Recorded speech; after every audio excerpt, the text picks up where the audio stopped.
Bonjour tout le monde et bienvenue dans Manga Show, l'émission qui parle des nouveautés manga. Et aujourd'hui, on parle de Primal God in Ancient Time. Alors préparez-vous à rencontrer des anciens dieux. Il s'agit d'un manga écrit et dessiné par Kenji Tsurubushi. Le manga a commencé en 2018 au Japon et compte à ce jour 5 tomes. La série est encore en cours. En France, c'est Vega Dupuis qui édite le manga. Résumé.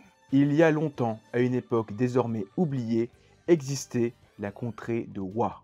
Ces montagnes abritaient de nombreuses divinités, vénérées par ses habitants, qui croyaient que faire des sacrifices humains à ces dieux leur apporterait bonne fortune. La dernière sacrifiée choisie, une orpheline du nom de Miyo, voit son destin changer lorsqu'un ascète du nom de En Ozuno lui propose de devenir sa disciple. C'est moi où cette année, les éditions Vega Dupuis, ils font un quasi sans faute en termes de nouveautés. Alors, certes, ils éditent moins de nouveautés que leurs concurrents qui sortent des dizaines et des dizaines de nouveautés par mois. Bon, c'est que j'exagère un petit peu sur les chiffres, mais pour l'instant, des 3 nouveautés que j'ai pris chez eux, à savoir Manchuria Opium Squad, Genesis et maintenant ça, c'est à chaque fois un sans faute. C'est vraiment un titre que j'aime beaucoup. En plus, les 3 mangas que j'ai cités, ils sont dans 3 ambiances très différentes. Manchuria Opium Squad, on est sur du trafic d'opium dans la Mandchourie des années 30. Genesis, on est sur une sorte de isekai où des gens retournent à la préhistoire. Et ici, on est plutôt sur un délire d'heroic fantasy. Certes, il n'y a pas tous les marqueurs du genre heroic fantasy, avec des races d'êtres fantastiques ou encore la magie prédominante, mais la seule présence de divinités qui peuvent s'incarner sur Terre, ou en tout cas interagir avec le reste de l'humanité, ça donne un petit côté fantastique au titre. J'aime aussi le fait qu'il y ait un petit côté historique. Alors, je sais pas exactement quand ça se passe exactement dans l'histoire du Japon. On a quelques pistes à la fin du tome dans un petit bonus où il y a un dieu qui parle d'une invasion ou de la création d'un empire, mais alors je sais pas du tout où est-ce qu'on peut pointer dans l'histoire du Japon et l'histoire de l'humanité. Genre on est à l'époque de Napoléon ou de Clovis, je sais pas. Dans l'ensemble, l'histoire me rappelle aussi un petit peu Muchichi, avec un petit peu plus de café dans les veines. Parce que j'aime bien Muchichi, mais par moments c'est très contemplatif. Et on peut vite s'endormir au beau milieu d'une histoire. Là où j'ai dévoré le tome 1 de Primal God.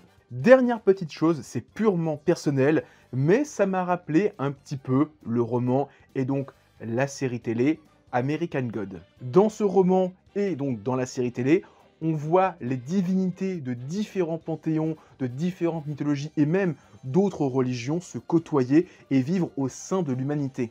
Bon, pour ce manga, les divinités sont plus dans un plan à part, et seules quelques personnes semblent pouvoir les rencontrer. Niveau dessin, j'ai pas grand chose à dire au niveau des personnages humains, le trait fait le café.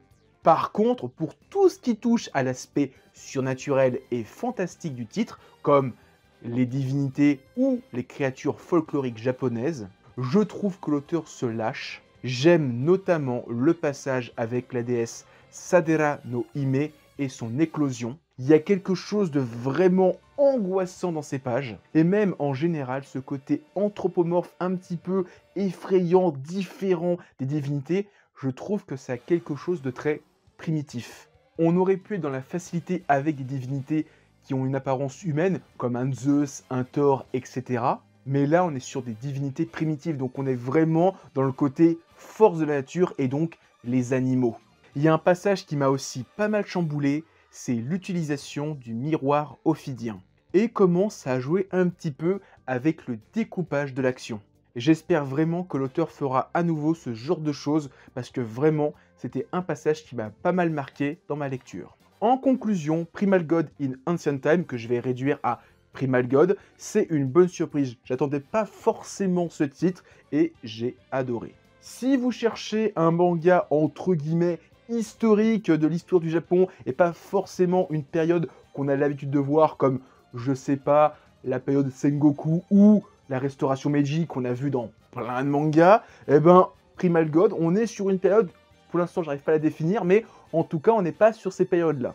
Et pareil, si vous cherchez un manga sur le folklore japonais, Pour l'instant, ça a l'air de parler un petit peu de ça. Alors, je ne saurais pas dire à quel point chaque divinité est véritablement une véritable divinité de tel coin du Japon, mais en tout cas, ça a l'air de partir dans le délire de les divinités de l'ancien Japon. C'est un petit peu comme si je faisais un manga sur les vieux Gaulois, genre je faisais un manga sur Toutatis, vous avez compris un petit peu le délire. Donc voilà, c'était ma vidéo sur Primal God, j'espère que vous l'avez apprécié. Si c'est le cas, pensez à mettre un pouce bleu, à laisser un commentaire, à partager la vidéo, ça fait toujours plaisir.